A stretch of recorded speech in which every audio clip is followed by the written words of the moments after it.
Jueves 9 de julio, estas son las noticias a las 6. La Fiscalía General de la República abre 7 carpetas de investigación por el secuestro de Ismael El Mayo Zambada. Acusan al ex embajador Ken Salazar de mentir sobre la participación del FBI. En Sinaloa falleció en operativo del Ejército Mexicano Cristian N., operador de Los Chapitos, en Culiacán.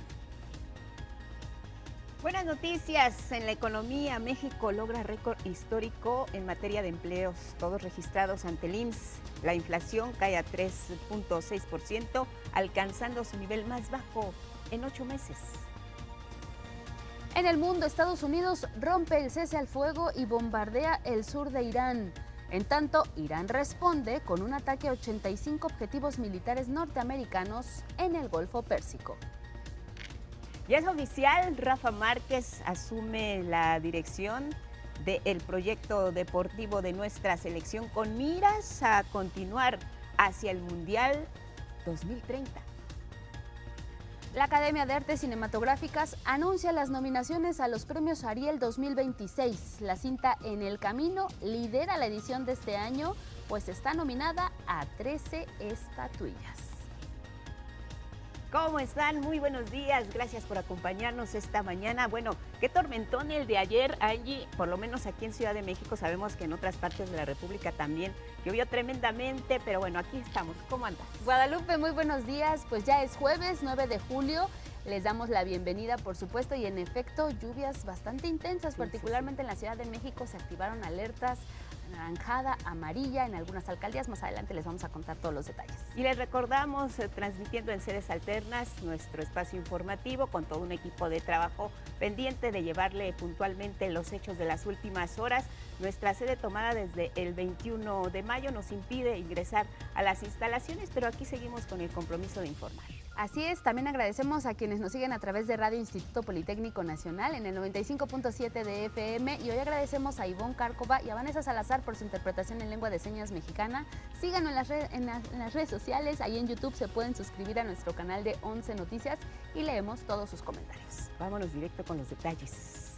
Iniciamos con temas de seguridad y ustedes recordarán, a lo largo de nuestros espacios informativos hemos seguido, sobre todo en los últimos días, el caso de Ismael El Mayo Zambada, argumentos que nos dan cuenta de cómo ocurrió la sustracción de este personaje del narcotráfico de territorio nacional, específicamente en Sinaloa. Pues bien, la Fiscalía General de la República dio a conocer que abrió siete carpetas de investigación por el secuestro de Ismael El Mayo Zambada. Su titular, Ernestina Godoy, dio cuenta de todos los avances en torno a esta investigación. Acusó al ex embajador Ken Salazar de mentir y advirtió que la participación del FBI sí violó la soberanía nacional. Mi compañero Salvador Martínez tiene toda la historia.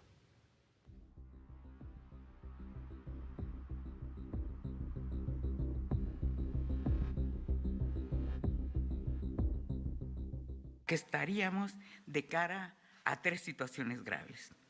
Una serie de violaciones al derecho mexicano e internacional, un pacto al margen de la ley, así como una mentira de un diplomático estadounidense. En el secuestro del narcotraficante Ismael El Mayo Zambada, que fue llevado de México a Estados Unidos, el gobierno estadounidense ha proporcionado información falsa, insuficiente, al tiempo que su ex embajador en México, Ken Salazar, mintió sobre la participación de agencias de aquella nación en el traslado del capo el 25 de julio de 2024. Así lo estableció la fiscal general de la República, Ernestina Godoy, y sus fiscales especializados en conferencia de prensa, quienes informaron que ya se abrieron 7 carpetas de investigación por el caso. Que estamos en presencia de un caso de violación grave a los deberes, prohibiciones y limitantes de un diplomático en nuestro país. La titular de la FGR puntualizó que en las investigaciones se contempla la posible violación a la soberanía mexicana, luego de que el periodista Luis Chaparro revelara la participación del Buró Federal de Investigaciones de Estados Unidos, el FBI. El periodista da a conocer, entre otras cosas, que obtuvo una declaración del FBI aceptando que el operativo fue de ellos, donde lograron la detención de uno de los principales objetivos de los Estados Unidos y que tuvo como principal autor material de esa acción a Joaquín N. El reportaje agrega que la aeronave en la que fue trasladado el Mayo es un modelo de los años 70, el cual fue modificado. Godoy puntualizó que pese a la información incompleta que ha proporcionado las autoridades de Estados Unidos, la FGR ya tiene identificados el lugar donde fue sustraído ilegalmente el Mayo, la aeronave utilizada y el piloto que la tripuló. Que Servicios a la Navegación en el Espacio Aéreo Mexicano proporcionó el audio del momento en el que el piloto de la aeronave que transportó a Ismael N. solicitó a la torre de control del aeropuerto de Ciudad Juárez, Chihuahua, código transponder para ingresar a los Estados Unidos. El fiscal de control regional, David Bon, abundó sobre el estatus del piloto de la nave utilizada el día del secuestro. El piloto fue deportado, siguió operando, cometiendo delitos en México, es la información que consta. Fue detenido por portación de armas y fue entregado con base en la Ley de Seguridad Nacional al gobierno de Estados Unidos. La fiscal general de la República afirmó que el gobierno no protege ni protegerá a Ismael El Mayo Zambada, ya que en caso de lograr su extradición, en México tiene órdenes de aprehensión. Sin embargo, Estados Unidos negó la extradición del líder criminal. Ante las nuevas revelaciones, la FGR solicitó nuevamente acceso a la investigación para conocer qué papel jugó el FBI en este caso. Una nueva solicitud de asistencia jurídica internacional, cuyo propósito es solicitar a la autoridad estadounidense que proporcione los datos que permitan integrar las carpetas vinculadas, derivadas causalmente de la nueva información proporcionada en relación a la posible participación de personeros del FBI en la planeación, organización, captura, traslado y encubrimiento. Salvador Martínez, 11 Noticias. Y mire, la presidenta Claudia Sheinbaum se refirió a las recientes declaraciones del ex embajador de Estados Unidos en nuestro país, Ken Salazar, sobre los supuestos vínculos del expresidente Andrés Manuel López Obrador con el crimen organizado. Y es que el ex embajador se refirió como no tener evidencia sobre estos señalamientos de vínculos del presidente López Obrador. Bueno, pues Sheinbaum también coincidió con el ex diplomático estadounidense, quien desmintió, como le mencionaba, pues estos señalamientos y también dio una razón importante. ¿Qué argumentos adicionales podemos dar aparte de la declaración de Ken Salazar hoy, relacionado con que no había ningún vínculo del gobierno del presidente López Obrador, en particular con este grupo delictivo? Pues la detención de Ovidio Guzmán, la detención de muchos otros que estaban vinculados con este cártel. Seguimos hablando de Sinaloa. Hubo un enfrentamiento entre elementos de la defensa con integrantes de una célula de los Chapitos. Ahí falleció Cristian Guadalupe N., alias El Texas. Bueno, pues el secretario de Seguridad y Protección Ciudadana, Omar García Harfuch, comentó acerca de este caso. Indicó que Cristian Guadalupe era precisamente uno de los principales generadores de violencia en Culiacán y que su grupo está relacionado con homicidios, secuestros, extorsiones y robo de vehículos. Tras los hechos fueron detenidos 4 presuntos delincuentes y se aseguraron armas de alto calibre, granadas, equipo táctico y también algunos vehículos. Esto es parte de la Estrategia Federal de Combate a la Delincuencia Organizada en Sinaloa, a casi 2 años de que se implementara y que ha permitido la detención de más de 2.540 miembros del cártel del Pacífico, así lo explicó Omar García Harfuch. Estas acciones reflejan que la estrategia no se dirige contra una sola facción, sino contra todas las estructuras que generan violencia, que dañan a las familias sinaloenses, trafican droga, privan de la libertad, agreden a la autoridad o mantienen capacidad operativa en la entidad. Además de estas detenciones, el trabajo en Sinaloa se ha enfocado en reducir la capacidad operativa de los grupos criminales. Bueno, hace un momento nos referíamos pues a las declaraciones del ex embajador de Estados Unidos en México, Ken Salazar, y es que tuvo una entrevista con el periodista Jorge Ramos. Ahí precisamente aseguró que nunca tuvo evidencia de que el expresidente López Obrador mantuviera acuerdos con organizaciones del narcotráfico.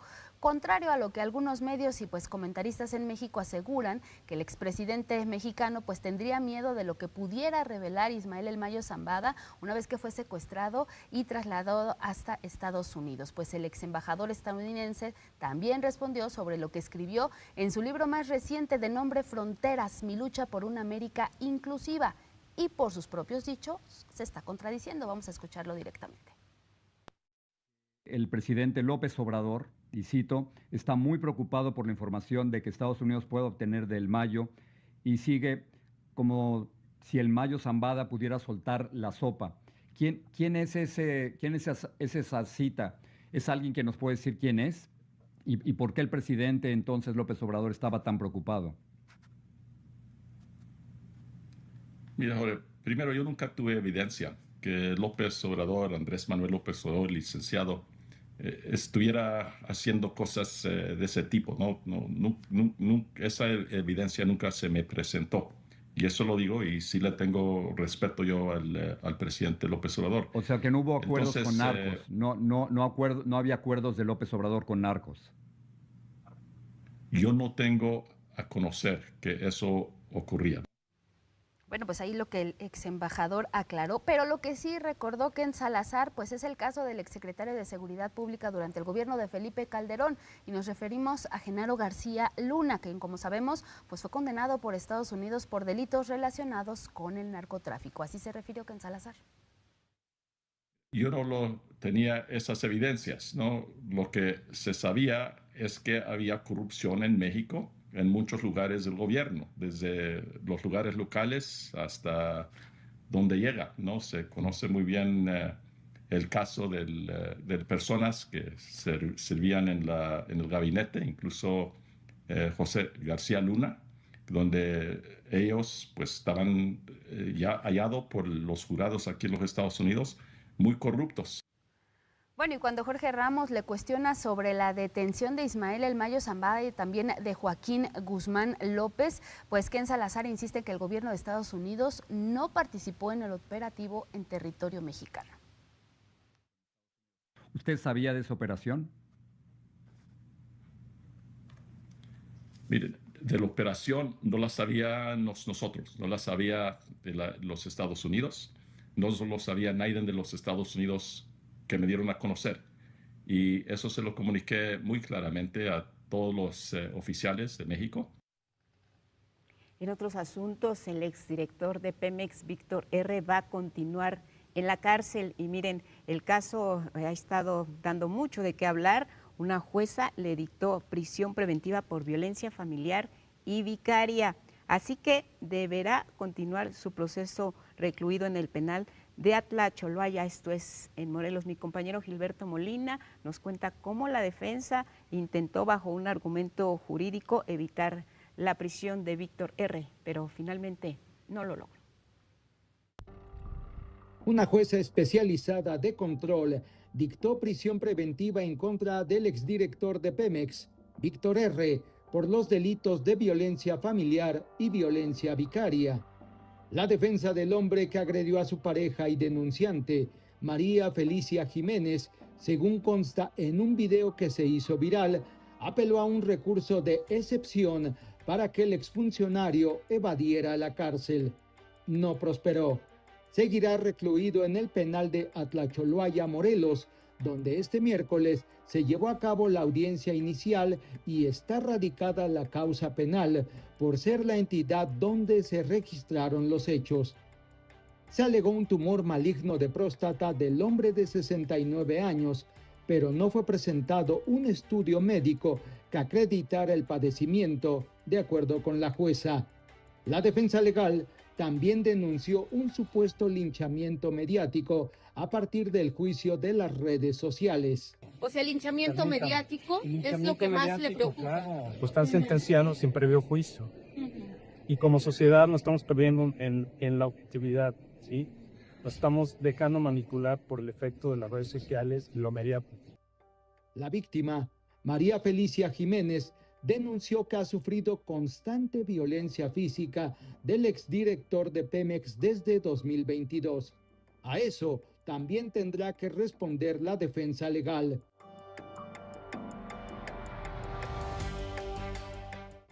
Víctor R. fue detenido la tarde del martes en la colonia Narvarte de la Ciudad de México, gracias a la colaboración entre las fiscalías de ambas entidades.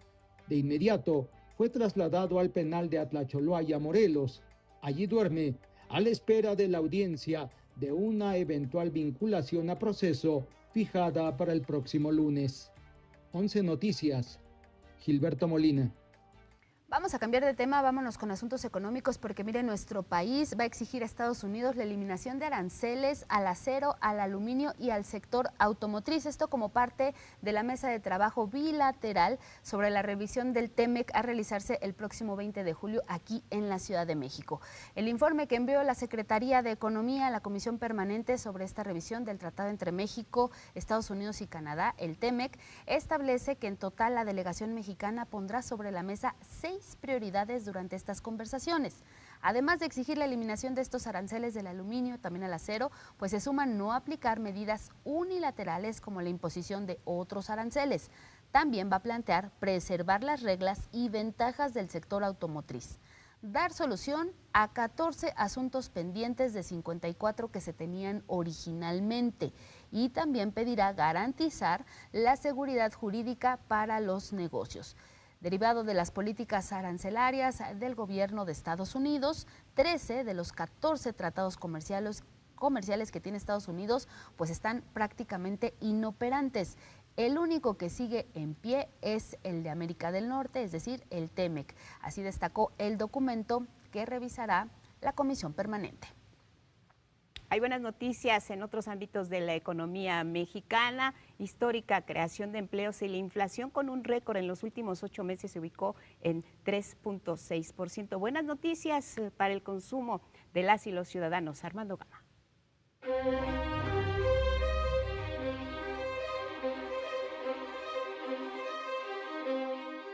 Mayor empleo y mejores salarios da como resultado un mayor consumo, más ventas y menor inflación. La ecuación es resultado del buen momento de la economía del país que favorece el bolsillo de las familias mexicanas, aseguró el gobierno federal. Si no hubiera habido aumento al salario mínimo, pues no habría capacidad adquisitiva del pueblo de México. Y la otra, los programas de bienestar que impulsan el consumo. Cuando la gente tiene recursos, compra, y al comprar se activa la economía. La economía está sólida, el consumo está bien, las remuneraciones y el mercado laboral siguen desempeñándose de manera muy sólida. Vayamos a los números. Hay nuevo récord en creación de empleos registrados ante el IMSS. Al cierre de junio de 2026, el IMSS registra 22.779.704 puestos de trabajo. Esta es la cifra más alta para un mes de junio desde que se tiene registro. Las fuentes de trabajo se concentran en sectores como transportes y comunicaciones, comercio, servicios financieros, turismo, salud y construcción. Es empleo de calidad y mejor remunerado al superar los 669 pesos por jornada para quienes cotizan en el IMSS. De hecho, México tiene la segunda tasa de desempleo más baja de la OCDE. La inflación cayó a 3.6%, es el menor nivel en 8 meses. Esto no hubiera sido posible sin las instrucciones de la presidenta para dar incentivos para estabilizar los precios de los combustibles, los precios del jitomate. Con precios más bajos, aumenta el consumo interno. El consumo privado creció 2.1%, una de las tasas más fuertes de los últimos meses, mostrando la solidez del mercado laboral, la buena progresión de los ingresos, de las remuneraciones, de los salarios y la estabilidad del tipo de cambio. Uno de los motores de la producción es la inversión extranjera directa, que rompió un nuevo récord al sumar $41,000 millones en 2025. Y el intercambio comercial con Estados Unidos también registró cifras nunca antes vistas al lograr 839,000 millones de dólares. La clave del buen momento de la economía nacional y familiar, coincidió el gobierno federal, es la responsabilidad en el gasto público y el entorno macroeconómico. 11 Noticias, Armando Gama. Mire, México y Suiza van por más inversiones, y es que la presidenta Claudia Sheinbaum recibió en Palacio Nacional a su homólogo suizo Guy Parmelin, y él lo hicieron para modernizar el acuerdo comercial entre ambas naciones y también para reforzar alianzas en sectores estratégicos. Conversaron, entre otras cosas, de un asunto igual de importante, que es la restitución del patrimonio cultural. Karen Ballesteros nos cuenta más. México y Suiza fortalecen relaciones económicas. La presidenta Claudia Sheinbaum se reunió con su homólogo de Suiza, Guy Parmelin, en Palacio Nacional. Ahí mismo encabezó una reunión con empresarios del país europeo. En conferencia conjunta, ambos informaron sobre la modernización del acuerdo entre México y la Asociación Europea de Libre Comercio, con el objetivo de ampliar el comercio y atraer más inversiones al país. Y es que actualmente Suiza es el sexto país con mayor inversión extranjera en México. En 2025 el comercio bilateral ascendió a 4.272 millones de dólares. Y ahí constatamos la confianza de los empresarios suizos en México y la voluntad de fortalecer las inversiones en sectores estratégicos para el desarrollo de nuestro país. Me acompaña una delegación económica de alto nivel compuesta de empresas que quieren reforzar su presencia aquí en México o quieren venir a instalarse. Empresas que gracias a sus inversiones y sus capacidades contribuirán a la implementación del Plan México. La mandataria mexicana destacó que ambos gobiernos fortalecerán la cooperación en áreas como educación, medio ambiente, derechos humanos y cultura.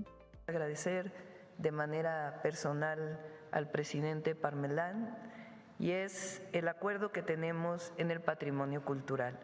Suiza ha sido un gran aliado en la detección y restitución de piezas de nuestro patrimonio histórico.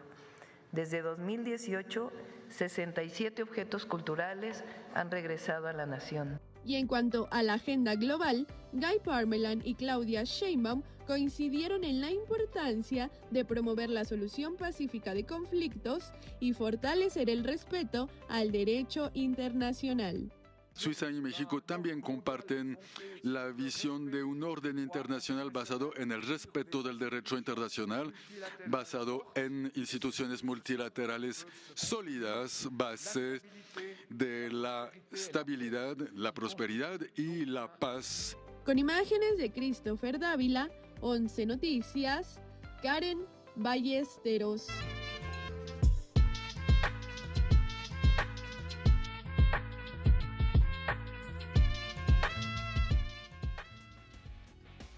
¿Cómo estás, Vianey? Buenos días. Entramos en un momento decisivo del Mundial. ¿Cómo andas? Cuéntanos. Hola, Vianey, buen día. Hola, compañeras, buen día. Ya ayer se descansó un momento de esta justa mundialista, pero hoy se reanuda la actividad con el inicio de los cuartos de final, y uno de los protagonistas de este duelo que se enfrentarán el día de hoy es Francia, que aspira y es uno de los favoritos a ganar esta Copa del Mundo. Pero más allá de sus números, también detrás de su historia, pues hay un desarrollo de futbolistas en academias locales, donde pues varios son hijos o nietos de migrantes que formaron a esta selección. Vamos a ver su historia. Francia está en el Mundial 2026 como una de las grandes favoritas para levantar el título. Su éxito desde hace 3 mundiales es el resultado de un proyecto que comenzó hace años con una apuesta por la formación de talento y una identidad futbolística encabezada por Didier Deschamps, el director técnico más ganador de la historia con 18 victorias. Después de varios fracasos, la Federación Francesa entendió que el cambio debía empezar desde la base, mejorar la formación de sus futbolistas. Por eso creó una red nacional de academias para detectar talento en todo el país, con Clairefontaine, inaugurado en 1988 como su principal centro de formación. Al mismo tiempo, Francia recibía a miles de familias provenientes de las antiguas colonias africanas y del Caribe, cuyos hijos y nietos franceses, por nacimiento, encontraron en el fútbol un ascenso social, personal y deportivo para el país. El primer gran resultado fue en el 98, cuando la generación de Zinedine Zidane se coronó campeona del mundo en casa. Aquel equipo también contaba con Thierry Henry, descendiente de familia de colonias africanas y del Caribe, claro reflejo de la diversidad del fútbol francés. Después vino el declive. En Corea-Japón 2002, Francia quedó eliminada en fase de grupos sin ganar un partido ni marcar un gol. En 2006 perdió la final ante Italia y en Sudáfrica 2010 vivió una crisis interna que terminó con otra eliminación en la primera ronda. El renacimiento llegó en 2012 con Didier Deschamps, el capitán del equipo campeón del 98. Regresó como entrenador para recuperar el orden, devolver la confianza y aprovechar el talento formado en Francia. Con una nueva generación de jugadores conquistaron el Mundial de Rusia 2018. Esa herencia multicultural es cada vez más fuerte en la selección. De los 26 convocados, 3 nacieron fuera de Francia, como Michael Olise. El resto nació en territorio francés y sus raíces son africanas, como Kylian Mbappé, con origen en Camerún y Argelia. Y Ousmane Dembélé, de familia originaria de Mauritania, Senegal y Mali. Francia busca su tercera final consecutiva y ponerle otra estrella a su camiseta. No hay mejor manera de despedir y agradecer a Didier Deschamps los 14 años al frente de la selección francesa. 11 Noticias, Vianey Zárate. Y enfrente de Francia se enfrentará a uno de los únicos países africanos sobrevivientes en esta justa, Marruecos, que cada año ha dado la sorpresa y su nivel futbolístico ha crecido. Vamos a ver un poco más de la historia de esta selección nacional. El crecimiento del fútbol en Marruecos se concretó en el Mundial de Qatar 2022, donde eliminaron a España y a Portugal y consiguieron el cuarto lugar, el mejor puesto de un país africano en la Copa del Mundo. La resurrección de los Leones del Atlas comenzó en 2009, cuando se inauguró la Academia Mohamed VI de Fútbol, un centro de formación que impulsa el desarrollo de jóvenes futbolistas y reconquista la diáspora marroquí situada principalmente en España, Francia, Bélgica y Países Bajos. La academia, creada por el rey de Marruecos del mismo nombre, es también un laboratorio educativo, donde las y los futbolistas estudian mientras se forman para llegar a la élite. Dentro de la cancha, la figura del técnico Mohamed Ouahabi es fundamental. Profesor de profesión, consiguió el primer campeonato del mundo en la categoría sub-20 el año pasado con futbolistas formados en la academia marroquí. En la portería, Yassine Bouno ha sido el pilar de los triunfos en estos 4 años. En el mediocampo cuentan con Ayoub Boadi, estudiante de matemáticas que traslada sus conocimientos a la cancha. En el ataque, Brahim Díaz, nacido en Málaga pero de padre marroquí. El fútbol en Marruecos se volvió un proyecto de Estado y en este Mundial 2026, tras empatar con Brasil, vencer a Escocia y eliminar a Países Bajos y Canadá, quieren demostrar que ya no son la sorpresa y que figuran como firmes candidatos para ganar la Copa del Mundo.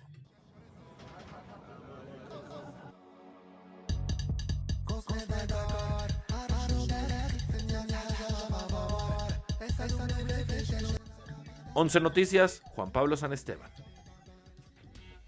Y hablando de esta justa mundialista, sabemos que México ya quedó eliminado hace unos días y por lo cual ya rompieron filas y también ya dijo adiós Javier Aguirre, pero México ya tiene nuevo director técnico. Se trata de Rafael Márquez, siguiendo todo este proceso rumbo al Mundial 2030. Ayer fue presentado. Vamos a ver la siguiente información.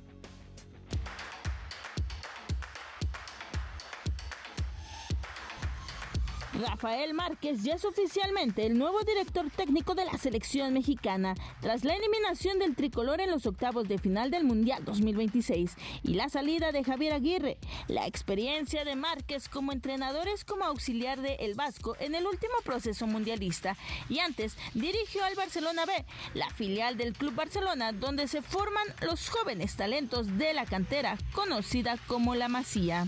Como objetivo, pues obviamente es tratar de mantener o mejorar obviamente el nivel de la selección hoy en día.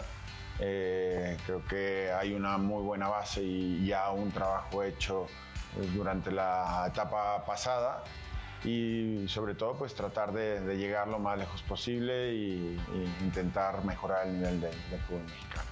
Márquez aseguró rumbo al Mundial del 2030 recibe una selección con una base sólida con la intención de darle continuidad al trabajo de Aguirre. Yo creo que se tiene una muy buena base, se tiene jugadores jóvenes, jugadores de experiencia que creo que van a ser importantes en esta etapa de transición. Ahora no es momento de frenar, sino de acelerar, donde creo que se ha hecho ya una base, un gran trabajo para poder fortalecer esto que se inició y aprovechar sobre todo esta continuidad que quizás antes no se había visto y que bueno, está bajo mi responsabilidad y haré todo lo posible para mantenerlo, incluso mejorarlo. Márquez aclaró que su proyecto no se limitará a la selección mayor, sino que también fortalecerá el desarrollo de los futbolistas de las categorías menores. No es nada más fijarme o estar en selección mayor, sino en selecciones menores también trabajar e intentar potencializarlo también, porque al final si queremos un mejor fútbol también tenemos que tener bases importantes, procesos importantes para tener mejores jugadores. Sus primeros compromisos al frente del tricolor serán los partidos amistosos de la fecha FIFA del 21 de septiembre al 6 de octubre. Posteriormente, en noviembre, afrontará su primer competencia oficial en los cuartos de final de la Nation League de la CONCACAF. En 2027, su principal reto será defender el título de la Copa Oro. 11 Noticias, Vianey Zárate. Bien lo decíamos, hoy arrancan los cuartos de final de la Copa del Mundo. A las 2 de la tarde, Francia frente a Marruecos se reencuentran en Boston 4 años después de la semifinal de Qatar 2022, donde los galos ganaron 2-0 y ahora pues los marroquíes buscan revancha y confirmar que ya no son la revelación, sino una potencia en crecimiento en el fútbol africano.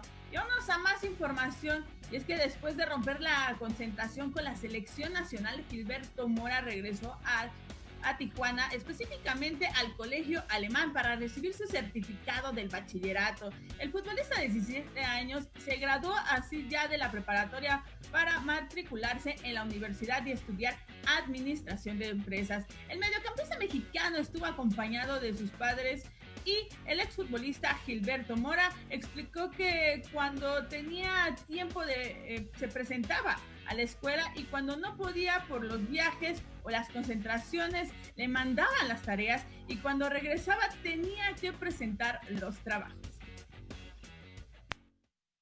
Mora Zambrano, Gilberto.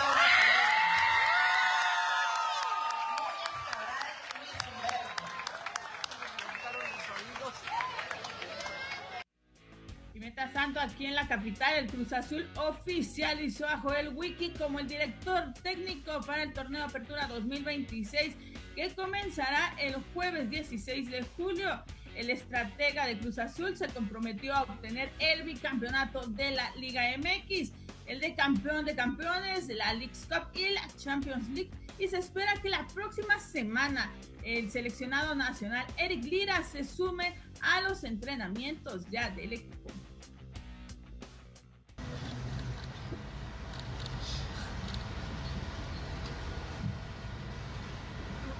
Muchísimas gracias. Hasta aquí toda la información deportiva, compañeras. Muy bien, Vianey. Oye, pues felicidades a Gil, porque después de toda la intensidad que vivió en el Mundial, hacían bromas hasta de que le iban a preguntar qué hiciste en el verano, ¿no? Pues prácticamente estuve ocupado jugando el Mundial, las fanáticas, y mira, yo creo que es ahí, hablabas de un proyecto de Estado en el caso de Marruecos para apoyar el fútbol, y es ahí donde México necesita reforzar para encontrar esos talentos como Mora y como muchos otros mexicanos que han destacado en el fútbol nacional y después se van a Europa a forjarse más. Necesitamos ese proyecto de Estado en el fútbol, Vianey, también por acá. Sí, mira, no solamente Marruecos, hoy vamos a ver dos países que han apostado por su juventud por academias. Francia desde hace más de un siglo ha creado academias en busca de nuevo talento, y Marruecos también hay que destacar que se ha aprovechado de esas academias, porque Marruecos está conformado, Marruecos, por 19 jugadores extranjeros. De ellos son 6 franceses nacidos en Francia, pero con padres o familiares nacidos en Marruecos. Así que han aprovechado esa potencia que se ha hecho hacia la juventud, algo que México necesitaría para que también pues pueda crecer, ¿no? Y bien lo decía Rafa Márquez, no solamente se va a enfocar en la selección mexicana mayor, tiene que enfocarse también en las fuerzas básicas, en las selecciones menores, para encontrar a los nuevos talentos, como bien decíamos, de Gil Mora. Oye, Vianey, pues justamente sobre esto, entonces ya nombran a Rafa Márquez como nuevo director técnico, pero ¿qué es lo que va a pasar con Javier Aguirre? Se despide de la dirección técnica, pero ¿hay algo más para él en este mismo proyecto de manera integral de la selección mexicana? Mira, este era un proyecto que ya se tenía desde hace años, desde que se nombró a Javier Aguirre, ya se sabía que iba a seguirse este proyecto, ya se sabía que iba a estar Rafael Márquez después de Javier Aguirre, es por eso que él fue su auxiliar, para ir como que también preparándose y seguir toda esta trayectoria de la selección mexicana rumbo al Mundial 2030, así que no es sorpresa saber que Rafael Márquez ya iba a ser, o que es nombrado director técnico. Ya era un proyecto que se tenía planeado desde hace ya varios años para darle seguimiento a la selección mexicana. Este fue el primer paso y se espera que pues con Rafael Márquez esto siga aumentando, y él bien lo decía, hay que seguir con este proyecto rumbo a la próxima justa, que de hecho se va a realizar en uno de los países que hoy enfrentarán, que es Marruecos. Recordamos que va a ser en el 2030, también en España y Portugal. Pero el Vasco no tiene o no va a tener también pues alguna participación en este proyecto del que hablamos.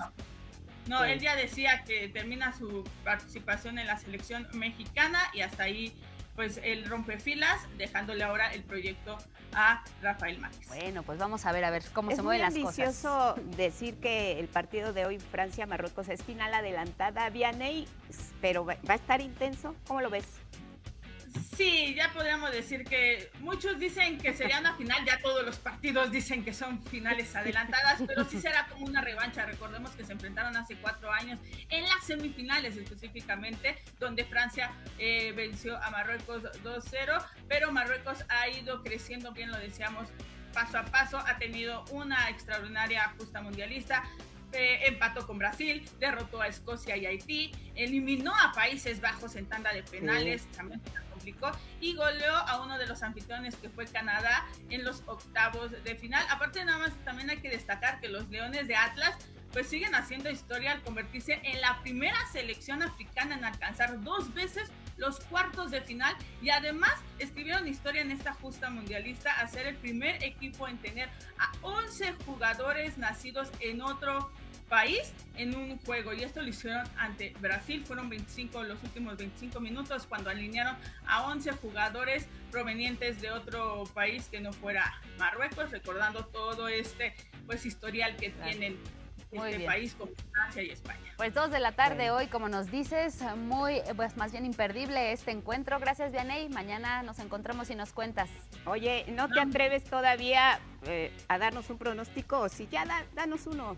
Sí lo anoto, no, yo así, mira, yo me quedo con el buen juego, no quiero dar pronósticos. Sí, ya no mejor sabemos. Así reservamos esos pronósticos. Muy bien. Pero será un ya mañana veremos. Te borramos de la quiniela, Vianey. Gracias, Vianey. Nos vemos pronto. Buen día. Gracias. Bueno, pues vamos a seguir con la información. Temas locales de aquí de Ciudad de México. La construcción de la línea 5 del cablebús está ampliando este servicio de transporte para beneficio de las y los ciudadanos. Se espera que se inaugure en el año 2029. Va a conectar alcaldías importantes donde la cantidad de personas que se movilizan también lo es. Magdalena Contreras y Álvaro Obregón son más de 15 kilómetros. La línea 5 contará con 12 estaciones desde el CETRAM de Mixcoac hasta el pueblo de San Bartolo Ameyalco, y además va a beneficiar a 137,000 personas de 62 colonias de ambas demarcaciones. Detalló la Secretaría de Obras y Servicios de la Ciudad de México que este sistema de transporte eléctrico contará con 462 cabinas, cada una tiene una capacidad de traslado de 10 pasajeros hasta 3,000 personas por hora lo pueden utilizar. El recorrido completo de terminal a terminal tomará aproximadamente 40 minutos. Esto reduce hasta en un 50% los tiempos de traslado. Miren, el costo actual en todas las líneas de cablebús es de 7 pesos el viaje. En este sexenio se tiene planeada la construcción de 5 líneas de cablebús en Tlalpan, Coajimalpa, Xochimilco, Tláhuac, Milpalta, Magdalena Contreras y Álvaro Obregón. Bueno, en otros asuntos, mire, hasta 200 sistemas públicos de cuidado van a estar disponibles aquí en la Ciudad de México. La jefa de gobierno, Clara Brugada, supervisó algunos reforzamientos de ellos y Gabriela Jiménez nos cuenta.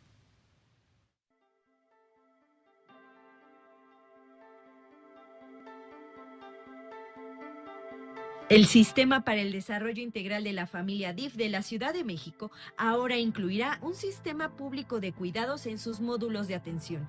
Así lo dio a conocer la jefa de gobierno Clara Brugada durante la inauguración de la Casa de las 3 R's en el DIF de Muyuguarda, Xochimilco. Que es una institución de las más antiguas que tiene la ciudad y que ha dado servicio histórico a la comunidad, pero que hay que reforzar y apoyar más.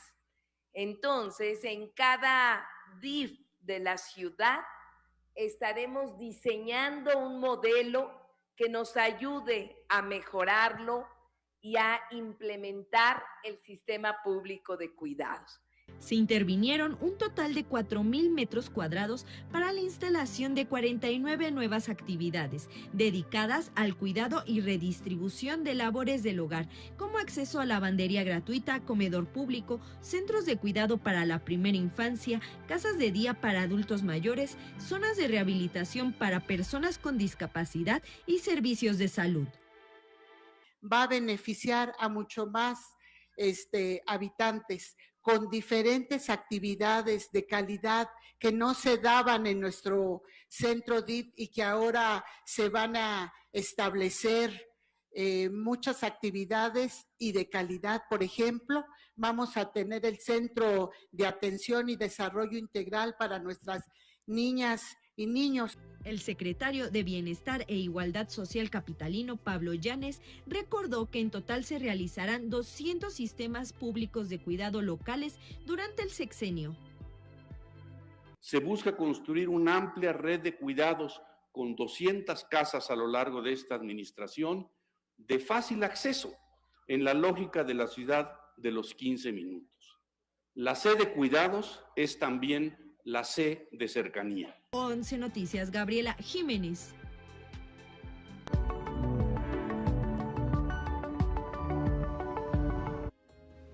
Siempre bienvenido, Miguel de la Cruz. ¿Cómo estás? Qué gusto. Bien. Hola, Miguel, buenos días. Buenos días. Bueno, pues qué les cuento, ayer fue un día importante para la cinematografía nacional, ya que se dieron a conocer los nominados a la próxima entrega del Ariel. Aquí los detalles. Se dieron a conocer las películas nominadas a la entrega 68 del Ariel, reconocimiento de la Academia Mexicana de Artes y Ciencias Cinematográficas, que celebra 80 años de su fundación. Cuando un grupo de creadores y creadoras, artistas, técnicos e intelectuales, entendió algo fundamental, que el cine mexicano necesitaba una casa, una institución que lo reconociera, que lo defendiera, que lo pensara y que lo proyectara hacia el futuro. Así nació la Academia Mexicana de Artes y Ciencias Cinematográficas. Y 80 años, aquí seguimos. Este año se inscribieron 151 producciones y para que la selección fuera más justa, se instauró un nuevo sistema. Creamos un algoritmo de asignación que distribuyó el universo de películas entre nuestros jurados, de tal manera que todas las obras tuvieran la misma oportunidad de ser vistas y evaluadas, y que cada jurado revisara aproximadamente el 25% del total.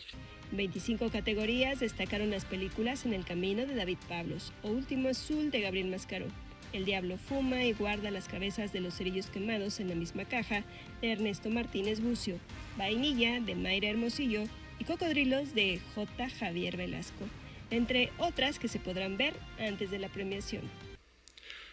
Rumbo al Ariel es mucho más que una muestra de cine mexicano. es una invitación al público a encontrarse con las películas nominadas. Son alrededor de 500 funciones gratuitas en distintas partes del país. Espacios de exhibición que permiten que las obras lleguen a públicos diversos. Aún por definir sede y fecha de entrega, los medios públicos también participarán con programas especiales y proyección de películas. Con imágenes de Eduardo Casanova y Ángel Corona, 11 Noticias, Saray, Campeche. Bueno, pues ahí está la información. La red de intelectuales y artistas en defensa de la humanidad organizan una subasta de arte a fin de recaudar fondos destinados a niñas y niños con cáncer que viven en Cuba, en un momento en que la escasez ha causado estragos en la isla debido al bloqueo estadounidense. Ningún tratamiento contra el cáncer puede esperar. Los oncólogos pediátricos cubanos enfrentan hoy el dilema diario de tratar a sus pacientes sin insumos de vanguardia, jeringas ni analgésicos elementales. Apagones de más de 20 horas limitan la continuidad del cuidado médico y la conservación del tratamiento. La convocatoria para donar obra artística estará abierta hasta el 1 de septiembre. Es necesario mandar un archivo digital de la obra que se ofrece al correo subartecuba2026@gmail.com y del 20 al 24 de septiembre se estarán recibiendo de manera presencial en el Centro Cultural Benny Moré. La intención de la subasta es ofrecer obras asequibles en un amplio rango de precios. Tener obras de todo tipo de precios, ¿sí? Pensando en que cualquier persona que quiera comenzar una colección de arte o invertir en arte, porque el arte siempre es una inversión, pueda acceder a esta obra en precios muy económicos. La subasta se realizará el 26 de septiembre en el Centro Cultural Benny Moré. Más adelante se ofrecerá otra conferencia donde se anunciarán las obras que conforman el catálogo de la subasta. Bueno, y con la presencia de la escritora Elena Poniatowska se celebró el aniversario 34 del Museo José Luis Cuevas, recinto que refrenda su compromiso de preservar y difundir el legado del dibujante y escultor a 9 años de su partida. Entre las actividades de aniversario habrá programadas exposiciones, intervenciones especiales y encuentros. Ahí la imagen de lo que sucedió anoche en medio del aguacero en el centro histórico. Y vámonos al libro del día, es Mi Casi Mamá, de José Ignacio Valenzuela, el Chascas, así lo conocen, editado por Alfaguara. Este libro en voz de su autor. En el caso de Mi Casi Mamá, es un libro donde la protagonista, una niña llamada Clara, no lo está pasando muy bien. Su papá se ha divorciado de su mamá, ni siquiera se ha divorciado, la mamá se fue y los abandonó a ella y al papá. En el colegio no le está yendo muy bien, su profesora no es la más simpática del mundo y aparte viene acercándose la celebración en el colegio del Día de la Madre. Y en medio de todo esto, el padre llega con una nueva novia y termina viviendo con ellas en la casa. Transito por el mundo de las familias diversas, por el mundo de los diferentes modelos de familia y sobre todo cómo se establece una relación de maternidad cuando no hay sangre de por medio. Bueno, ahí el libro del día, y leo con el 11 avanzamos 375 páginas de la novela Inminente Ficción Cercana de Fernando Riveros, editada por Barker Books. El X de hoy es de Gerardo Ruiz y dice: la comida compartida es el puente natural hacia la conversación amable y esta es la alfombra mágica hacia la amistad. Gracias por esta aportación, seguimos leyendo. Se cumplen 39 años de la partida del escritor español Gerardo Diego.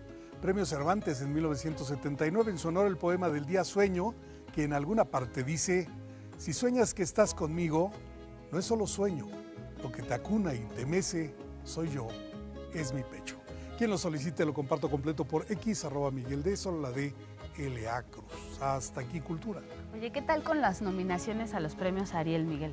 Ahí nos contaba Saray más de 151 producciones, pero sí, es un trabajo también importante para los espectadores, ¿no? Ponernos al día para, sí, pues por lo menos saber lo que se está premiando. Fíjate, eso ha sido algo muy bueno en ediciones recientes, que se proponen, se vean las películas participantes, pues porque uno va tentando cómo está la imagen, el sonido, las actuaciones, y se convierte uno más en una referencia desde el espectador hacia lo que está compitiendo, ¿no? Claro. Así que, pero imagínate, darle un vistazo a 151 producciones, pues es dedicarle tiempo, ¿no? Bueno, pero por lo menos a las más representativas, ¿no? Sí, desde luego la selección. Ya mencionabas esto del algoritmo que trata de hacer más justicia, y bueno, pues ya después de una depuración habremos de ver las que van directo hacia la premiación. Oye, no fueran los partidos de fútbol porque pues no importa que sean 100 y tantos, pues, hay tiempo para ver todo eso. Fíjate, pero es que, bueno, las dos cosas comparten el mismo sentido, la emoción. Sí, ¿no? claro. Sí. Pero la difusión. La difusión, y además 90 minutos de un partido y por ahí anda la película, ¿no? Ahí se van peleando. Oye, Miguel, qué amistad tan profunda y entrañable la de Elena Poniatowska y la de José Luis Cuevas. Les tocó una época donde ambos tuvieron que defender sus ideas. Por un lado, él con su arte y ella pues con sus textos, ¿no? Claro, desde ser mujer en el periodismo, que le tocó otra etapa que no es esta. Sí. Algo que a mí me gusta destacar es que, fíjate, Elena, 94 años, y la invitan y va a todo. Es decir, esa presencia era la de Monsiváis. Sí. Nos llegaron a enviar invitaciones donde decían, a esta no va Monsiváis, porque ya sabíamos que iba a todas.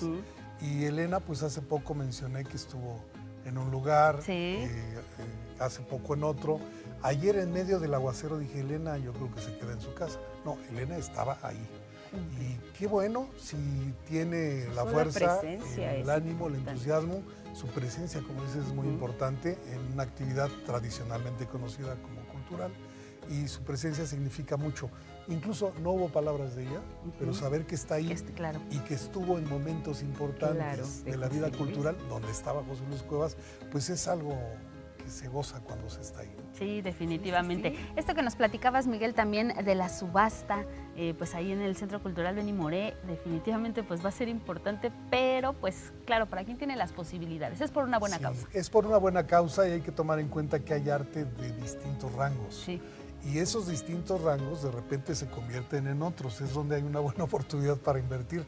Alguna vez un coleccionista me decía, oye, alguien que tenga por ahí 1,000, 2,000 pesos, pudiera hacerse de una obra que después pudiera valer más. Es decir, lo de la inversión es un hecho, y lo mejor es que con una idea de poner el dinero en un lugar más o menos amable, que no se deprecie, pues estás ayudando a una causa tan buena como los niños con cáncer en la isla, que es un problema serio. Importante, definitivamente. Y además se refuerzan los lazos que siempre han existido históricamente entre México y Cuba, que hay una lealtad muy entrañable entre ambos países, y a través del arte, a través de la cultura, a través de quienes quieran abonar a esta causa, pues vamos a ver incluso resurgir, supongo, ya cuando den a conocer quiénes donaron y de qué se trata lo que llevaron, pues vamos a recordar quizá nombres que ya no teníamos tan presentes, pero que siempre han estado conectados con Cuba, ¿no? Y se vuelve un círculo virtuoso, se difunde el arte, se promueve una labor social, la gente puede invertir en algo que no deprecie su dinero, en fin, es un círculo bastante virtuoso. Por lo pronto nos dejan en ascuas porque habrá otra conferencia para anunciar el catálogo. A los detalles. ¿No? Bueno, vamos al pendiente de eso. Exacto, muy bien, Miguel, muchísimas gracias. Gracias. Hasta mañana. Nos vemos pronto. Pausa, volvemos.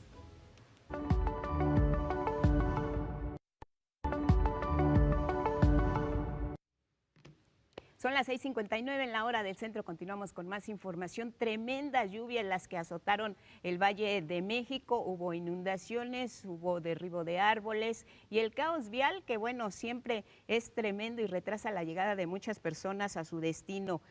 Alerta roja, alerta naranja en todas las demarcaciones aquí en Ciudad de México. Alcaldías como Álvaro Obregón, Benito Juárez, Gustavo Amadero y Azcapotzalco fueron las que reportaron las mayores incidencias. Fuertes precipitaciones, 50 y 70 milímetros, que se extendieron incluso hasta horas de la madrugada de este jueves. Inundaciones en un lugar pues que ya es común verlas, y en una parada tan importante como Indios Verdes.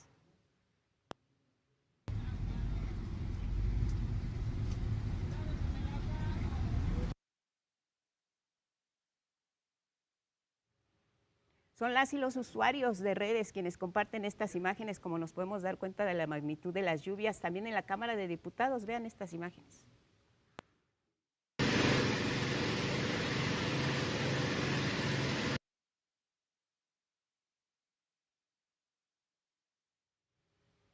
Pues ahí está prácticamente con su traje para enfrentar las aguas. En el centro histórico también los niveles del agua incluso afectaron a algunos negocios, se metieron debajo de las cortinas.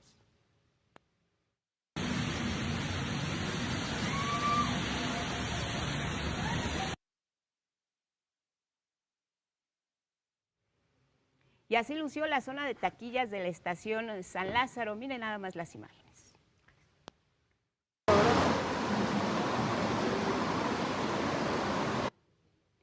Tlalpan no se quedó atrás, esto a la altura de Huipulco, también anegaciones, el tráfico, la lluvia, personas retrasadas para llegar a su destino. Las inundaciones provocaron la suspensión del servicio del tren ligero en la estación del Estadio Azteca. Veamos las imágenes.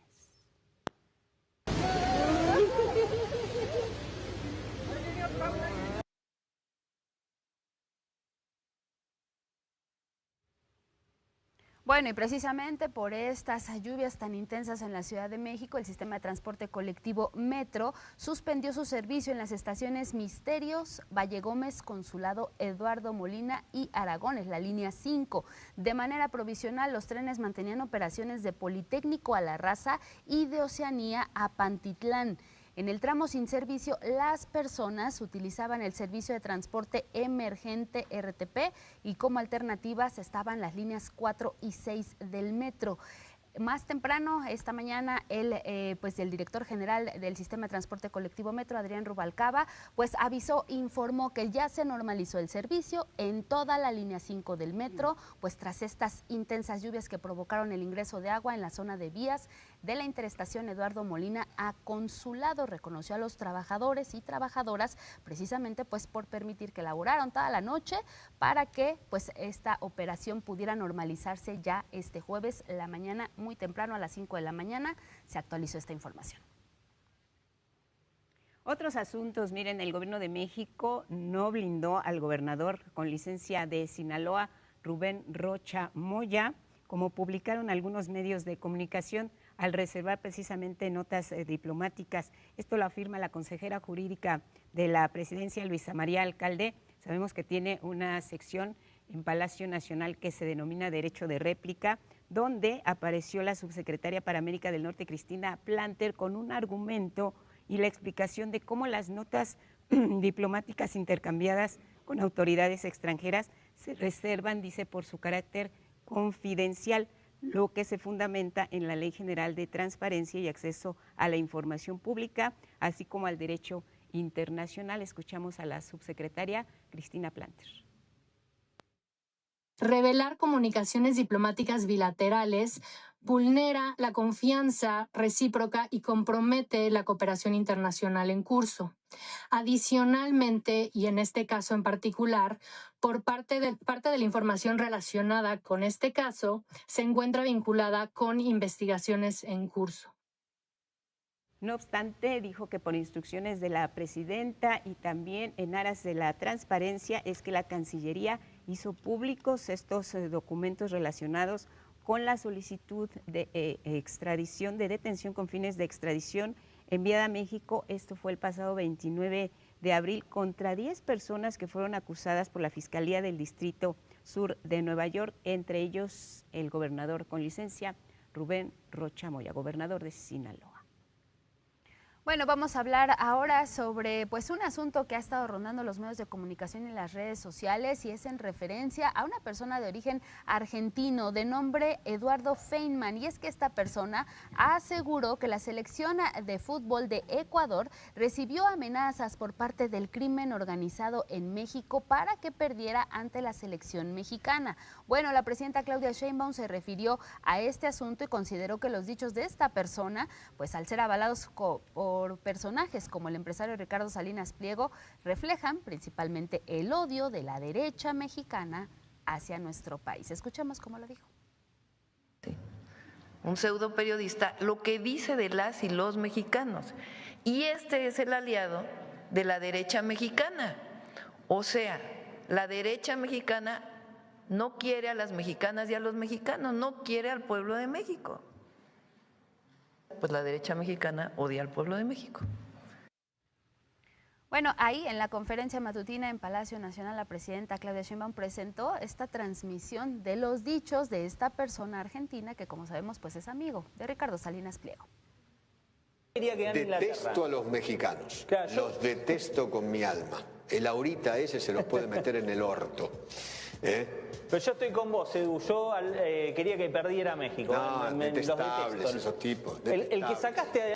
No solamente es la indignante declaración de este personaje ante el pueblo de México, lo que piensa de lo que somos las y los mexicanos, sino sus amistades. Los que lo levantan, los que se toman foto con él, los que lo retuitean. Bueno, pues ¿qué tal estas declaraciones? La noticia de las falsas amenazas a la selección de Ecuador por parte del crimen organizado para perder ante México tiene un origen, una fecha, 30 de junio, justo cuando terminó este partido en el que México venció 2-0 a ese país, a Ecuador. Y fue retomada un par de días después, sí, por un pseudo periodista de derecha condenado en Argentina por difundir información falsa. Esto lo argumenta la consejera jurídica de la presidencia, Luisa María Alcalde. La intención era desprestigiar a nuestro país, obviamente hacer el planteamiento de que no se había ganado de manera justa, y esa difusión la hicieron principalmente en estos países de América Latina. Bueno, Luisa María Alcalde señaló que la narrativa se intensificó, como lo vimos en Argentina, pero también en Perú, en Uruguay, en Estados Unidos y en España. Sin embargo, informó que de acuerdo a la Fiscalía General de la República, no se recibieron jamás ni denuncias, ni noticias criminales, ni carpetas de investigación sobre las supuestas amenazas a jugadores ecuatorianos, por lo que esta mentira se desbarató. Bueno, y mire, el gobierno de México anunció nuevas medidas jurídicas internacionales. Esto por el asesinato de otro mexicano a manos del Servicio de Inmigración y Control de Aduanas de Estados Unidos, el ICE. Así lo informó la presidenta Claudia Sheinbaum. Nuestro objetivo es ir más allá de las notas diplomáticas y lo que planteamos en la Comisión Interamericana de Derechos Humanos, porque no podemos permitir el maltrato a nuestros hermanos que están en Estados Unidos, a los connacionales. La presidenta lamentó pues el asesinato de Lorenzo Salgado, quien como sabemos pues recibió disparos por parte de agentes estadounidenses de ICE y posteriormente falleció en el hospital. También la presidenta expresó que nuestros connacionales no deben estar en centros de detención y las autoridades de Estados Unidos tampoco y menos deben de utilizar la violencia contra ellas y contra ellos.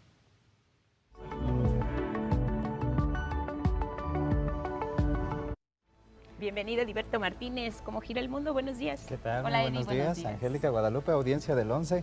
Así es, vamos a comenzar con una vuelta por el mundo y en Colombia. ¿Por qué? Porque el ex candidato presidencial de izquierda, Iván Cepeda, denunció que el presidente electo, Abelardo de la Espriella, podría estar configurando un próximo gobierno de corte paramilitar, así lo escuchó. Esto después de lo ocurrido bajo los dos gobiernos del expresidente Álvaro Uribe entre 2002 y 2010, cuando fue vinculado judicialmente con grupos paramilitares. Así lo dijo. Tras conocer anuncios sobre los primeros decretos que él expedirá, hemos llegado a una conclusión grave. Colombia comienza a tener la configuración de un gobierno paramilitar. Y precisamente Miguel Gómez Martínez, designado ministro de Hacienda, fue embajador del expresidente derechista Álvaro Uribe en Francia. Otro personaje relacionado a Uribe es Iván Cancino, quien será ministro de Justicia y se desempeñó como abogado de 2 acusados en el caso de presunta manipulación de testigos por el expresidente. Escuchemos a Iván Cepeda. Las primeras decisiones que anuncia adoptará el señor Abelardo de la Espriella, en particular aquellas relacionadas con el denominado control del orden público, nos obligan a hacer una advertencia que no puede ser ignorada. Y no solo eso, porque Abelardo de la Espriella anunció que asumirá el cargo el próximo 7 de agosto en un cuartel militar en Bogotá. Y bueno, en Arizona, abogados del Centro para el Derecho de los Refugiados presentó un recurso ante un tribunal para impedir que 109 infancias migrantes sean trasladadas a centros de detenciones migratorias en Texas y Luisiana. Con edades de entre 5 y 17 años de edad, provienen de 21 países como Guatemala y Honduras y están bajo custodia de las oficinas de reasentamiento de refugiados en un albergue en Arizona. Entre las infancias recluidas está un bebé de 5 años de edad, ciudadano de Estados Unidos, acompañado de sus padres guatemaltecos. Y la ONU mostró su voluntad de cooperar con la presidenta electa de Perú, Keiko Fujimori, para impulsar el desarrollo económico y los derechos humanos a partir del próximo 28 de julio, cuando tome posesión. La ONU destinó $36 millones en 99 proyectos de desarrollo en Perú el año pasado. El Jurado Nacional de Elecciones proclamó el viernes pasado a Fujimori vencedora de las elecciones presidenciales del 7 de junio. Los resultados no fueron reconocidos por el ex candidato izquierdista Roberto Sánchez. Y Estados Unidos puso fin al cese al fuego con Irán, pactado en abril y ratificado el 17 de junio, con la firma del memorándum de entendimiento. Atacó con misiles las islas de Kerch, Shirik y Lavas y el estratégico puerto de Bandar Abbas en el sur de Irán. El presidente de Estados Unidos, Trump, se aventuró a pronosticar que esta será una ofensiva corta. Creo que cualquier cosa que suceda terminará muy rápido y solo servirá para aumentar la seguridad, incluso en lo que respecta al petróleo. El flujo del petróleo será muy libre y sencillo y todo ocurrirá con gran rapidez. En respuesta, Irán reclamó que esto es guardar silencio ante los nuevos ataques y más bombardeos estadounidenses recientes. Si realmente defienden el derecho internacional, los derechos humanos y la Carta de la ONU debían evitar guardar silencio, ya que la indiferencia ante la injusticia los convierte en cómplices de los crímenes. La Guardia Revolucionaria de Irán respondió atacando 85 objetivos militares estadounidenses en Bahrein y Emiratos Árabes en el Golfo Pérsico. En más información, el embajador de México en la Unión Europea, Esteban Moctezuma Barragán, informó que hizo entrega este jueves de las cartas credenciales correspondientes ante la jefa de protocolos del Servicio Europeo de Acción Exterior, Lucy Zankova. Esto debido a que el diplomático representa, además de la Unión Europea, a 2 embajadas más, las naciones de Bélgica y Luxemburgo. Moctezuma Barragán destacó que este es el primer paso de otras 3 entregas formales. Y los líderes de la Organización del Tratado Atlántico, la OTAN, acordaron elevar el gasto militar. Pese a ello, el presidente de Estados Unidos, Donald Trump, aún arremete contra la organización. Vamos a ver la historia.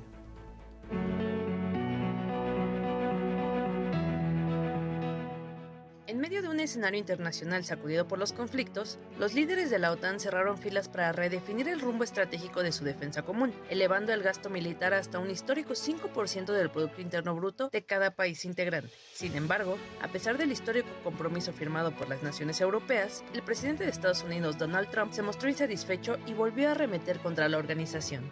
Estoy muy molesto con la OTAN. Pagamos muchísimo de más, miles y miles de millones de dólares de más, porque es injusto.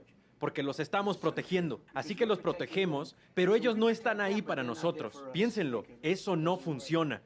Las posturas expuestas durante la cumbre también pusieron de manifiesto el papel que deberá asumir Europa en su propia seguridad. Estados Unidos ha estado debatiendo bajo varios presidentes la necesidad de una retirada gradual de Europa.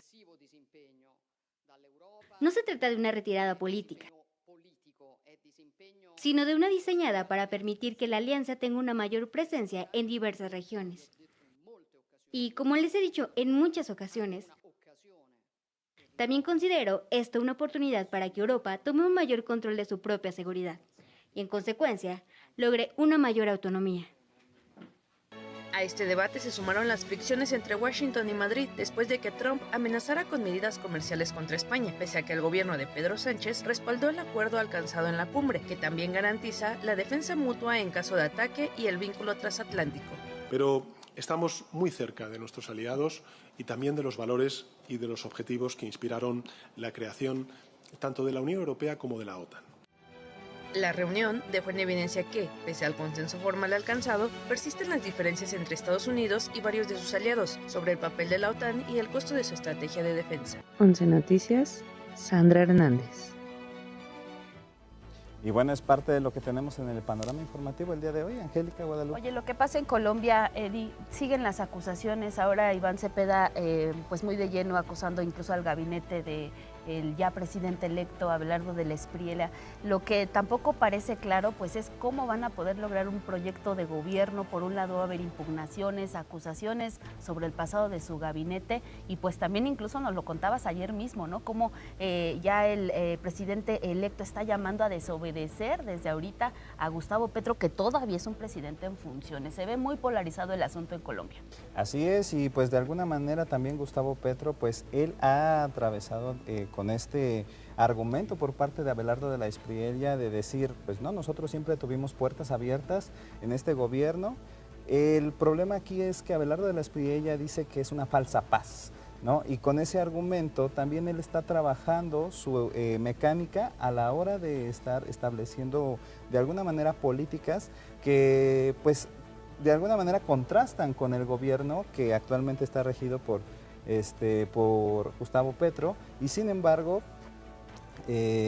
pues va como encaminado hacia un entorno más militarizado, ¿no? ¿Por qué? Porque lo vemos incluso desde el anuncio de su toma de posesión, lo va a hacer desde un cuartel, y esto también le va a dar a él un pie para entender cómo va a él empezar a trabajar, ¿no? Que ya lo ha dicho incluso desde su campaña. Él va a militarizar de alguna manera el país para que reduzca en ese propósito, supuestamente, pues de alguna manera los crímenes. Crímenes. Y hablando precisamente de temas militares y del gasto en Europa, pues están cerrando filas en esta defensa común que quieren hacer. El tema de la inversión en gasto militar está siendo muy polémico en esta reunión de la OTAN.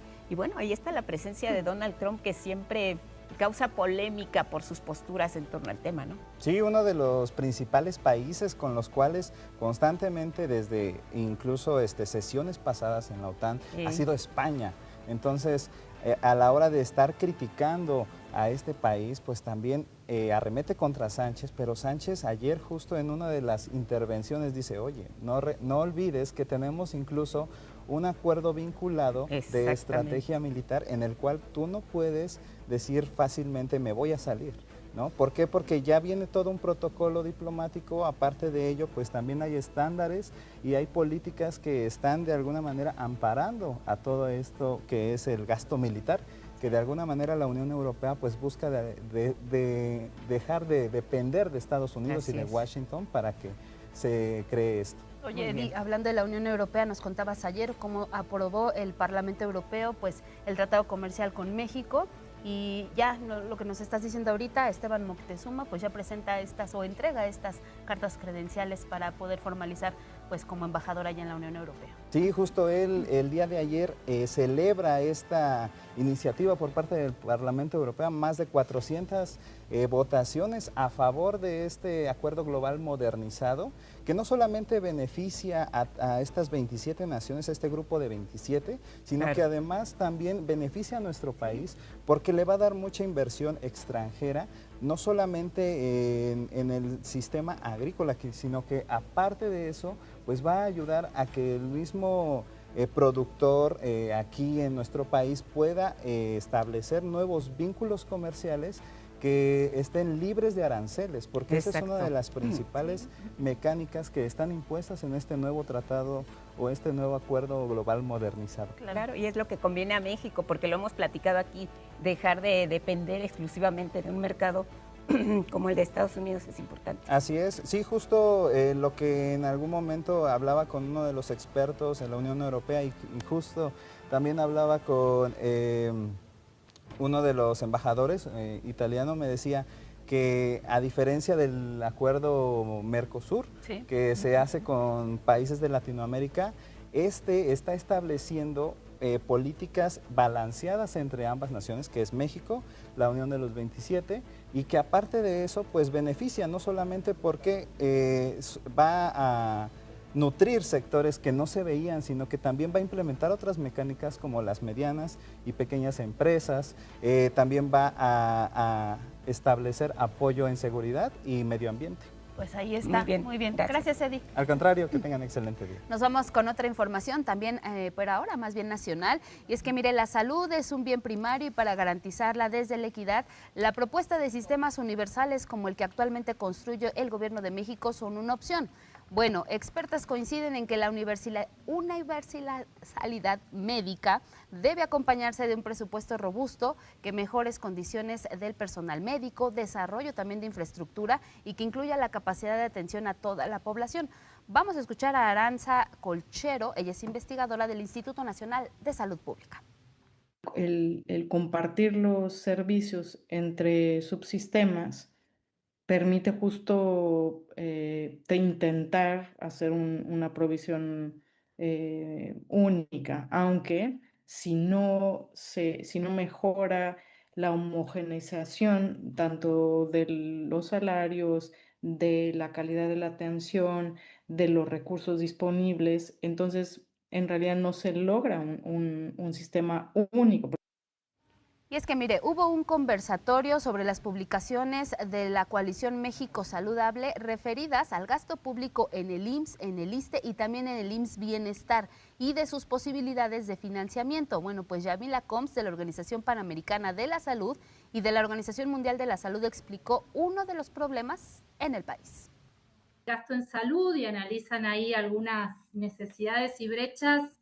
El gasto en salud a veces no se relaciona directamente con la equidad, sobre todo en sistemas de salud tan fragmentados y segmentados como es el mexicano. Y es que si nos vamos a ejemplos prácticos, en 2025 en México el gasto en salud fue de $1,588 por persona, cifra menor al promedio de los países integrantes de la OCDE, que es de $5,967. Es por ello que las expertas destacaron que para alcanzar la universalización de los servicios de salud se deben establecer nuevas medidas fiscales que capten recursos para la salud y crear también un fondo nacional que incluya la atención a las enfermedades no transmisibles, incluidas las afecciones mentales. Bueno, miren, la presidenta Claudia Sheinbaum dio argumentos muy sólidos y muy importantes para disminuir el consumo de azúcares y de productos chatarra. Lo definió en 3 vertientes. La primera fue evitar ya el consumo de los mismos dentro de las escuelas. La venta de este tipo de productos ya no se realiza. También el etiquetado frontal en varios de los productos donde dice contenido de azúcares, de grasas trans, de sodio, también ha sido muy importante, dice la presidenta, porque esto ha permitido que la gente tome una mejor decisión sobre aquello que consume. Vamos a escuchar precisamente cómo lo dijo la presidenta. Entonces, es muy importante para todas y todos los mexicanos que tengamos una vida no sedentaria, que hagamos actividad física y que no exageremos en el consumo de azúcares y productos chatarra. Bueno, hay una estrategia fundamental, Vive Saludable, Vive Feliz, que se ha implementado en varias de las escuelas públicas del país. El director general del IMSS, Zoé Robledo, también explicó que como resultado de esta estrategia, mediante la cual, además de evitar el consumo de estos productos, se toma el peso y talla de las personas, se aplica además un examen de agudeza visual, que también es muy importante. Se revisa la salud bucal de las y los estudiantes. 85,000 primarias públicas hasta el momento han implementado este programa de Vive Saludable, Vive Feliz. Hay un expediente, que esto también es fundamental, un expediente donde las y los alumnos pueden ir revisando sus avances en torno a esta estrategia, lo que ha permitido también identificar, y esto es importante, los casos de obesidad en la población infantil. Vamos a escuchar a Zoe Robledo. Un primer dato que estamos revisando, 18% de las niñas y niños de escuelas primarias, de estos 10 millones, tienen obesidad. Y es importante llevarlos para que puedan recibir esta atención y también identificar y difundir más lo que acaba de decir la presidenta, cómo la obesidad es una condición que puede desarrollarse y llevar a otros padecimientos, los dos más graves que tenemos en el país, la diabetes y la hipertensión. Y por lo pronto, 700,000 estudiantes, dice, ya han acudido a esta consulta, 200,000 por lo menos han acudido al examen optometrista. El programa va a continuar, esto va a permitir que se siga dando seguimiento y sobre todo resultados para poder evaluar hacia dónde se dirige el programa Vive Saludable, Vive Feliz. Seguimos. Bueno, programas como este pues también forman parte de estos avances en políticas públicas en nuestro país, pues contra la obesidad, como el etiquetado de productos ultraprocesados, también el impuesto a las bebidas azucaradas. Todo ello ha despertado el interés de expertos en el tema. Es por eso que por primera vez se realizará en nuestro país el Congreso Internacional sobre Obesidad. Lo explicó de esta manera a 11 Noticias Ivonne Barquera, el director del Centro de Investigación en Nutrición y Salud del Instituto Nacional de Salud Pública. Justo, esa es una de las razones por las que vienen, porque les interesa mucho el contexto de México. Obviamente quieren hablar con las autoridades de la Secretaría de Salud y entender cómo han ocurrido estas cosas. Quieren hablar con la sociedad civil, con los investigadores y ver cómo fue que se logró, por ejemplo, aprobar los impuestos y subir los impuestos a productos tan malsanos y tan nocivos como los refrescos y las bebidas azucaradas. También quieren ver cómo se logró aquí poner los sellos a la comida chatarra. Bueno, grandes expertos que estarán ahí dictando conferencias magistrales. Este Congreso Internacional sobre Obesidad se va a realizar del 15 al 17 de julio en el World Trade Center, aquí en la Ciudad de México.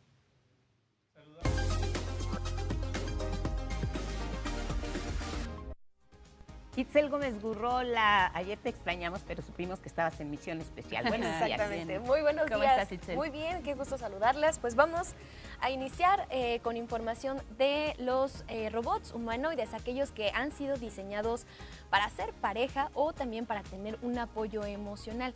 ¿De qué se tratan? Los detalles los tiene nuestro compañero Rafael Guadarrama.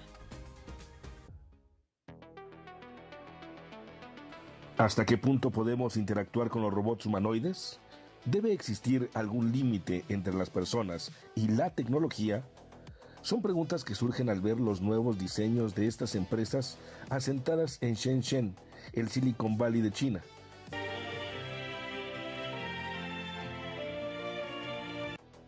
En efecto, son los humanoides más recientes creados para hacer compañía y destacan por lucir atractivos y jóvenes y por su piel suave de silicona. Estos acompañantes, como en la vida real, poseen un interior muy especial. Han sido programados con inteligencia artificial para brindar respuestas emocionales. ¿Serían buenas parejas? A partir de hoy, nuestros robots biónicos pueden acompañarte durante toda la vida. Es un amor infinito. Nunca te traicionará, te acompañará siempre. A decir de los creadores, serían aptos también para terapias psicológicas. La población soltera en China ha superado los 120 millones. El segundo grupo objetivo es el sector del cuidado de personas mayores. Hay más de 320 millones de personas mayores de 60 años en China.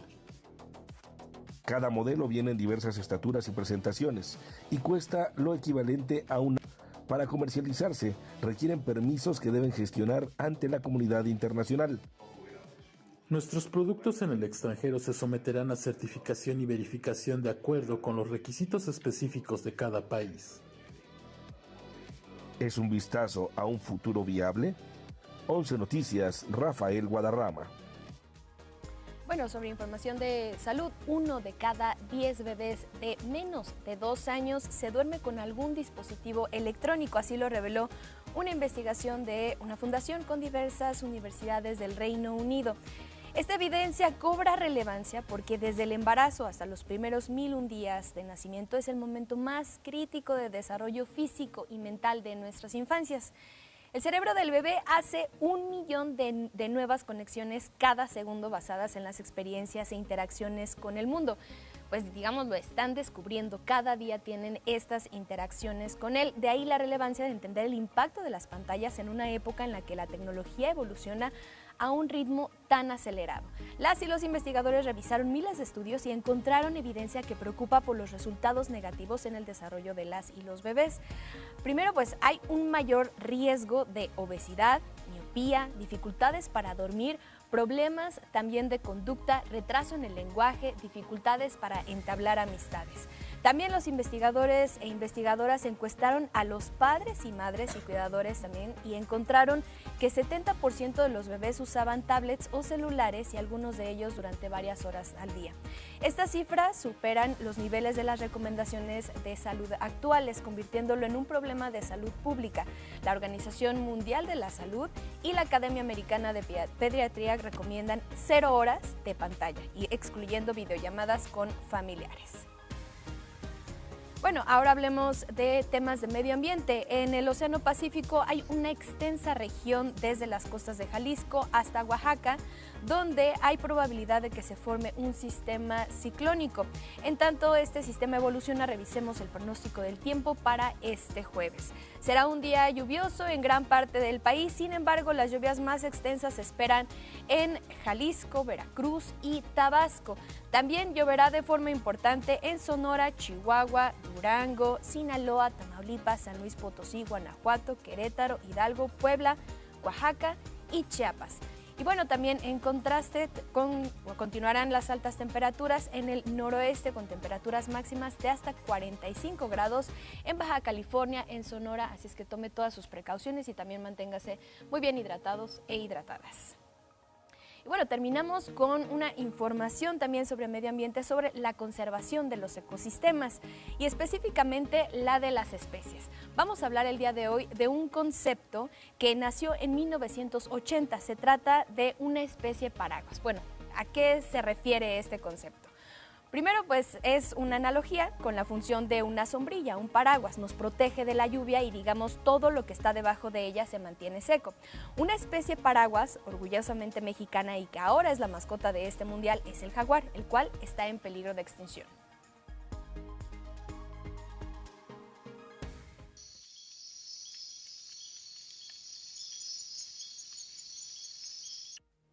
Cuando se implementan programas para salvarlo, también se están protegiendo miles de especies que están, digamos, debajo de este paraguas para ser conservadas. Y bueno, son especies de plantas, árboles, aves endémicas, reptiles y también polinizadores. El jaguar forma parte de los ecosistemas naturales y los ecosistemas, la estructura y función de los ecosistemas funcionando correctamente, son básicos para proporcionarnos a los humanos lo que llamamos los servicios ambientales. Los servicios ambientales son todos los beneficios que obtenemos gratis del buen funcionamiento de la naturaleza. Y ese funcionamiento depende de las plantas y animales silvestres como el jaguar. Bueno, dentro de estos servicios ecosistémicos, uno es fundamental la alimentación, sobre todo porque 70% de los alimentos que nosotros consumimos también dependen de los cultivos y bueno, los polinizadores son fundamentales para poder pues producir todos estos alimentos como lo son los murciélagos, las abejas, las luciérnagas y otros polinizadores. También 70% de los componentes activos de las medicinas que usamos provienen de los microorganismos de las plantas y los animales silvestres. Y bueno, la Alianza Nacional para la Conservación del Jaguar ha calculado que 60% de todas las especies de fauna, flora silvestre de nuestro país se protegen al conservar a esta especie que es el jaguar y también sus hábitats. Bueno, esta es la magnitud también de poder conservar una sola especie para poder tener toda la flora, fauna y sobre todo pues estos servicios ecosistémicos que son directa o indirectamente también pues nos dan alimento y nos protegen. Sí, exacto, es como pasa con las abejas, ¿no? Exacto. No solo se cuida, digamos, como a esa especie, sino en general pues al ecosistema mismo. Así es. Y también es fundamental poder pues ver todo lo que hace el ecosistema, ¿no? Se habla en términos de medio ambiente, de ecología, que hay que tener un equilibrio ecosistémico porque si quitamos a una especie, se altera todo ese ecosistema y pues bueno, las consecuencias también pues van directas tanto a esas especies como también a nosotros mismos, a nuestra salud y también comprometer nuestra seguridad alimentaria, que eso es fundamental, ¿no? O sea, hoy lo vemos, todo lo que está en riesgo y pues una de esas cosas que está en riesgo es la alimentación. Incluso que tiene que ver con la soberanía alimentaria, ¿no? Totalmente, sí. Gracias, Itzel. Muchísimas gracias a ustedes. Gracias, Itzel. Pronto. Hasta Buenos pronto. días. Nos vamos a ir a la conferencia. Así es, a la conferencia matutina Palacio Nacional.